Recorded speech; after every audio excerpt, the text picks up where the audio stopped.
Aujourd'hui, l'équipe de la bouquinerie du Quai Saint-Michel vous emmène rencontrer Georges Niva. Georges Niva est professeur émérite à l'Université de Genève.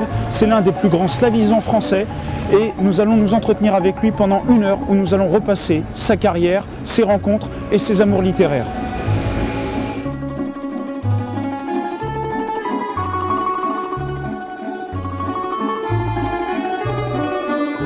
Je vais vous présenter brièvement. Vous êtes professeur émérite à l'Université de Genève et l'un des slavisants français les plus réputés. Vous êtes un grand spécialiste de la culture et de la langue russe. Vous avez été aussi traducteur. J'aimerais avec vous revenir aujourd'hui sur cette carrière incroyable afin que vous nous évoquiez ce point de départ. Qu'est-ce qui a suscité cette vocation? Comment un homme peut-il donner toute sa vie à la culture russe, à la langue russe? Qu'est-ce qui a motivé ce déclic? Bah, écoutez, c'est le hasard qui joue toujours un rôle dans nos vies. Je suis de Clermont-Ferrand, Clermontois. J'ai fait mes études au lycée Blaise Pascal à Clermont-Ferrand. Et j'ai fait la connaissance d'un Russe blanc qui avait pour métier d'être relieur. Il reliait des livres. Il les reliait magnifiquement. Il m'a relié plusieurs livres. Ce sont des objets d'art. Et il avait épousé une Auvergnate qui avait été une élève de ma grand-mère paternelle en mathématiques.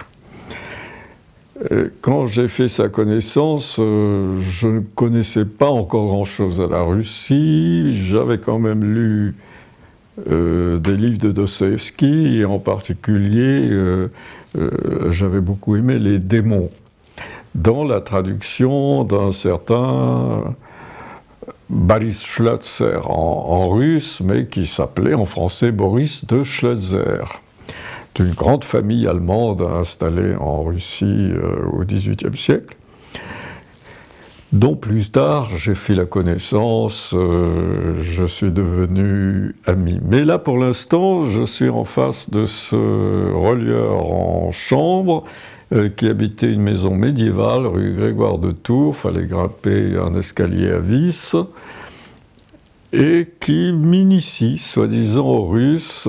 Ça me plaisait en prenant des récits pour enfants de Léon Tolstoï, date de l'époque où Tolstoï s'occupait des écoles à Yasnaya Poliana. Il a eu 3 ans d'enthousiasme pédagogique, ensuite il a plus ou moins laissé tomber. Donc c'est le début. Ce Georges Nikitin, ou Georgi Nikitin, je lui dois ça. Je lui dois de m'avoir pas initié aux Russes, parce que son initiation était, comment dire, mal faite. D'abord, il avait une prononciation méridionale. Il n'avait pas... J'ai compris après qu'il fallait que je corrige ma prononciation si je voulais passer la licence et l'agrégation de russe, parce que c'était une mauvaise prononciation. Mais en revanche, c'était un homme touchant, un véritable exilé, en ce sens qu'il était arrivé, comme il disait, avec un maillot de corps et un short. Et il avait trouvé à Istanbul... il était chargé d'enfourner le charbon dans un cargo. Il est arrivé à Marseille. Il n'est pas le seul, il y en a eu beaucoup. Et par le hasard, il est arrivé à Clermont-Ferrand. Après la Première Guerre mondiale, la France manquait beaucoup de main-d'œuvre masculine. Ça a été une hécatombe. Et donc, il s'est installé là. Il était orthodoxe. Il venait de temps à autre à Paris, à Saint-Julien-le-Pauvre, où il y a une église, disons, d'uniates. Donc il venait voir l'évêque de Saint-Julien-le-Pauvre, Monseigneur Nasrallah, c'était un arabe. Vous voyez, ces détails me sont restés parce qu'il me les racontait et je savais quand est-ce qu'il allait à Paris se confesser ou voir un office. Bon, ensuite, je suis rentré à Normal Sup, sans le russe. J'avais latin, anglais, allemand. Sinon, j'avais été helléniste, mais j'avais laissé tomber. Et je suis allé voir comment on enseignait le russe à la Sorbonne. Et là, j'ai fait la rencontre de Pierre Pascal. Pierre Pascal qui avait passé quand même 17 ans, qui était normalien en 1911, je crois. Et puis qui m'a raconté sa vie. Si vous voulez, j'ai aussi la chance qu'il m'a pris en amitié assez rapidement. Donc j'ai fait sa connaissance en octobre 55, quand je suis entré à Normal, je suis allé à Sorbonne, puis il est venu donner des cours à Normal. Nous étions deux. Et en juin, pour la Saint-Pierre et Saint-Paul, où il recevait un groupe d'amis avec qui il avait fait la révolution et imaginé l'utopie révolutionnaire en 1917. Et il m'a invité. Donc, vous voyez, en 6 mois, j'avais gagné, pour ainsi dire, sa confiance, plus tard son amitié, et j'ai rencontré des hommes qui avaient cru dans la révolution, mais qui étaient à moitié anarchistes. Donc ils étaient les uns plus anarchistes, les autres plus bolcheviques. Par exemple, il y avait un certain Nicolas Lazarevitch, qui était plus anarchique, et qui est revenu dans ma vie, parce que quand j'étais professeur à Nanterre, en mai 68, il a senti que la grande trompette de la Révolution résonnait à nouveau. Il s'est installé à Nanterre et il a fait des assemblées générales dans ce pandémonium. Il luttait, comme il disait, contre le fascisme grammatical de l'équipe d'enseignants au pouvoir. Bon. Et quand j'allais voir Pierre Pascal, parce que je le connaissais bien quand même, pour lui dire, écoutez, votre petit ami, là, Nicolas Zarevitch, il nous casse les pieds, est-ce que vous ne pourriez pas lui dire de rester chez lui? Et il me répondait, mais si vous saviez, comme sa femme et ses enfants sont heureux qu'il soit chez vous, à Nanterre, ils en sont débarrassés. À ce moment-là, la belle-sœur de Pierre Pascal, qui avait épousé une femme russe, Yevgenia Rusakova, qui appartenait à une famille de révolutionnaires qui s'était exilée en 1905, après la première. Alors, il y avait, je crois, 5 filles. Il y en a une qui est restée à Marseille quand la trompette de la Révolution a sonné en 17, et les 4 autres sont rentrés avec Rusakov. Alors, il y en a une qui a épousé Victor Serge, une qui a épousé le poète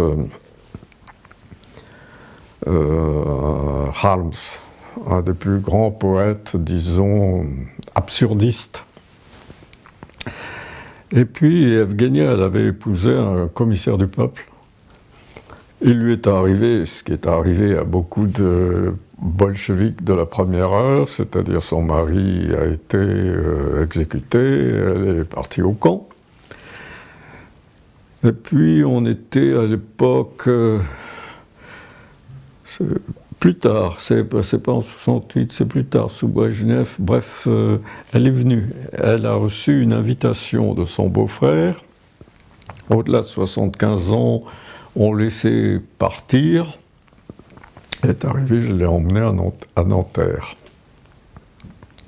C'était très étonnant de faire visiter Nanterre à cette femme qui avait connu le camp Les Loups, avec son amie marseillaise, qui avait été au camp aussi, disait, tu te rappelles, quand on était chargé de garder la voie ferrée, toutes les deux, et puis on devait entretenir le feu, parce qu'on voyait une douzaine de paires d'yeux de loups autour de nous, et que si le feu s'éteint, on ne sait pas ce qui va se passer. Elle m'a beaucoup appris, cette belle-sœur de Pierre Pascal. Je connais encore sa fille à Saint-Pétersbourg. Mais là, vous voyez, j'ai un peu perdu le fil, donc je suis à Nanterre, et puis À l'époque, déjà, on envoyait des stagiaires en Union soviétique. C'était la fin de la guerre froide. Staline était mort 3 ans avant. Je me retrouve au Mont Lénine, dans la nouvelle université, qui était un chef-d'œuvre d'architecture stalinienne, imité des gratte-ciel de Chicago, bien sûr. Et bon, j'étais assez heureux, j'étais content d'être là. Comme étranger, c'est simple. Il y avait quelques étudiants des pays capitalistes, les Kapstrany. Nous étions 4 ou 5 Français. Et il y avait plusieurs étudiants des Socstrany, des pays socialistes. Alors, il y avait des Polonais, j'ai eu des grands amis polonais, des Tchèques, des Hongrois. Et puis, des pays capitalistes, il y avait une délégation italienne, mais qui était envoyée par le PCI, c'est-à-dire les communistes italiens. Parmi lesquels j'ai eu aussi des amis. Il y avait Berlinguer, qui ensuite est devenu le leader du parti communiste. Alors c'est une époque pour moi très intéressante, très riche, où j'ai commencé à comprendre dans quel pays j'étais. Je donne un exemple entre plusieurs. Un professeur de latin qui avait eu beaucoup de peine, son père était riche, il avait une maison, ensuite ils ont eu l'appartement, ensuite ils ont eu une chambre dans l'appartement, il était réduit à un coin de la chambre, derrière un paravent. Il n'était pas le seul, il y en avait beaucoup comme ça. Pour lui, c'était un événement de voir un jeune Français, en chair, en os, vivant, parlant français, il n'avait plus vu ça depuis avant la guerre. Mais il avait peur. Il était content et il avait peur. Il regardait par la fenêtre tout le temps. On était au 5e ou 6e. Si j'étais suivi, c'est-à-dire si la voiture du KGB était en bas ou n'était pas en bas. Ça m'est resté dans la mémoire. Je comprenais très bien, il ne me l'a pas dit, mais je comprenais très bien qu'il avait peur. C'est à ce moment-là que j'ai pour la première fois fait la connaissance du poète Boris Pasternak. Un étudiant m'a demandé si ça m'intéressait de voir une famille où la mère et la fille avaient été au camp. En russe, il y a une expression très familière, c'est « sidieli ». Et je ne connaissais pas cette expression. Je l'ai apprise à ce moment-là. Donc, avait été au camp. Et j'ai donc fait la connaissance de Olga Ivinskaya, de sa mère, parce qu'il s'agissait de sa mère, du poète. Puis, je suis rentré à Paris, mais pour repartir à Oxford, où j'avais obtenu une bourse à Oxford. J'ai passé une première année à Oxford, passionnante, avec, par exemple, le petit-fils du grand Mikhail Katkov qui éditait Dostoïevski, son petit-fils Georgi Mikhailovitch, qui s'appelait en anglais George Katkov. J'ai commencé par suivre ses cours, je suis devenu son ami, je suis entré dans sa famille, et je l'ai beaucoup fréquenté, je lui dois aussi beaucoup de choses, ainsi qu'un pur anglais qui enseignait avec lui, Max Hayward, et qui était le traducteur du docteur Zhivago. En ce moment-là, ils étaient occupés à traduire le docteur Zhivago, et moi je connaissais l'auteur. Donc il y avait une espèce de court-circuit. Et puis beaucoup d'autres personnes, vous savez, par exemple Shostakovich a reçu le doctorat honoris causa à Oxford.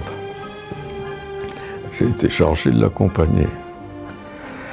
On a fait son éloge dans la capella, sous la coupole.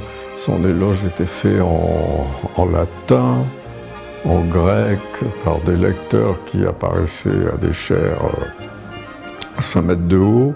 Le malheureux Shostakovich n'y comprenait rien, moi non plus d'ailleurs. Et il était extrêmement nerveux. Enfin, je ne peux pas énumérer évidemment toutes les rencontres que j'ai faites, mais j'étais devenu entre-temps russisant. Il fallait avoir une deuxième langue, slave d'ailleurs, pour passer la grègue, ou même la licence, je ne me rappelle plus. Et bon, j'avais choisi le polonais, j'étais aussi assez polonophile, à cause des amis polonais que j'avais eus au MGU, c'est-à-dire à l'université d'État. Donc je me suis rendu en Pologne, ce qui m'a valu des remontrances du maître des études slaves à l'Institut des études slaves, le professeur André Mazon, qui avait des petites bottines, qui tapait du pied, et me disait « Mais je ne vous ai pas envoyé en URSS pour aller en Pologne ». Il ne m'avait pas envoyé en URSS, c'était complètement faux. Lui était tchéquisant. Bon, alors entre tchèque et polonais, et tchéquisant et polonisant, le courant a toujours eu du mal à passer. Ce sont deux pays franchement différents. Mais j'ai beaucoup aimé la Pologne, je l'aime toujours, je la connais assez bien, je lis le polonais. Je me suis mis à l'ukrainien. Une fois, j'ai écrit un article dans Le Monde en disant que je me rendais compte que, en tant que slavisant, j'étais un impérialiste parce que je considérais l'ukrainien comme seconde langue, disons un second choix, et que je m'apprêtais à corriger ça. Donc, je lis aussi l'ukrainien. Mais pas le tchèque. Le tchèque, j'ai toujours beaucoup de difficultés. Mais tout cela pour dire que le russe était parmi les langues slaves, mais c'est quand même, pour moi, la langue la plus royale, la plus musicale, celle qui chante dans les opéras de Moussorgsky ou de Rimsky-Korsakov. Une langue qui est, au point de vue musical, l'égale de l'italien. Et d'ailleurs qui a donné autant à la musique que l'italien. Sauf que c'est un peu plus tard, puisque l'Italie, la Renaissance italienne, c'est déjà à la fin du XVe, et évidemment, au XVIe, il n'y a pas de Renaissance en Russie. Bien qu'on ait fait des tentatives pour essayer de démontrer qu'il y a eu un semblant de renaissance, mais la Russie s'est rattrapée. Donc le XIXe siècle russe est un geyser extraordinaire de force intellectuelle.